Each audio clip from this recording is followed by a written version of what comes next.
Bonjour, vous êtes en situation de handicap et vous avez besoin d'un accompagnement spécifique. L'orientation vers un service ou un établissement médico-social est peut-être nécessaire. Il s'agit d'une structure avec des travailleurs sociaux et parfois avec du personnel soignant et médical pour accompagner la personne dans son projet, dans son autonomie et de répondre à ses besoins spécifiques. Afin de pouvoir en bénéficier, la première chose à faire est d'ouvrir ce droit par le biais du dossier Demande auprès de la MDPH. Vous trouverez le lien pour le télécharger juste en dessous de la vidéo. Ce dossier de 20 pages est composé de plusieurs parties. Selon la demande, toutes les parties ne sont pas nécessairement à compléter. Néanmoins, la partie A est obligatoire puisque c'est la description de votre identité, avec les documents à fournir au dossier et votre signature. Vous devez aussi remplir la partie E avec vos demandes d'orientation et d'aide, formulées à la MDPH. Plus vous mettrez de détails sur votre situation, et mieux la CDAPH, la Commission des droits et de l'autonomie des personnes handicapées, pourra statuer sur vos droits et vos orientations. C'est en effet la CDAPH qui décidera des aides auxquelles vous aurez droit en fonction de votre situation. Par exemple, l'AAH, l'AEEH ou une orientation vers un établissement médico-social.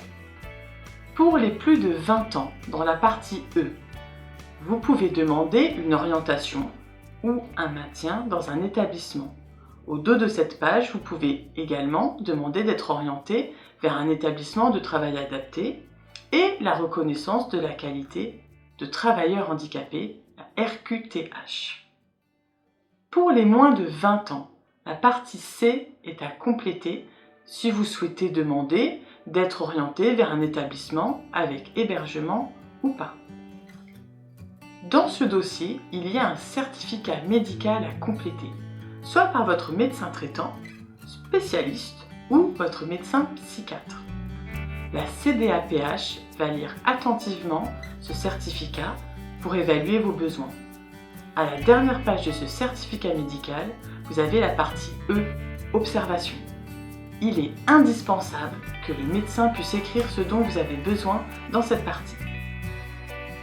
Si vous rencontrez des difficultés à remplir ce dossier, vous pouvez vous faire aider dans votre ville par l'assistante sociale, l'écrivain public ou par une association. Des agents de la MDPH peuvent le faire aussi. Lorsque le dossier est complet, je vous conseille de l'envoyer en recommandé avec accusé de réception ou de le remettre directement à l'accueil de votre MDPH. N'oubliez pas d'en faire une photocopie et d'en garder un exemplaire. Selon les régions, la réponse à vos demandes peut prendre plusieurs mois à 1 an, donc pensez à anticiper. À la réception de la réponse, appelée notification MDPH, vous pouvez déposer une candidature d'admission dans le type d'établissement nommé. Foyer de vie, service d'accompagnement à la vie sociale, ESAT et encore d'autres. Et cela fera l'objet de notre prochaine vidéo. Sachez que cette notification vous ouvre des droits, mais ce n'est pas une obligation. Vous n'êtes pas obligé d'utiliser votre notification MDPH si vous ne vous sentez pas prêt. J'espère que cette vidéo a répondu à certaines de vos interrogations. Bonne journée!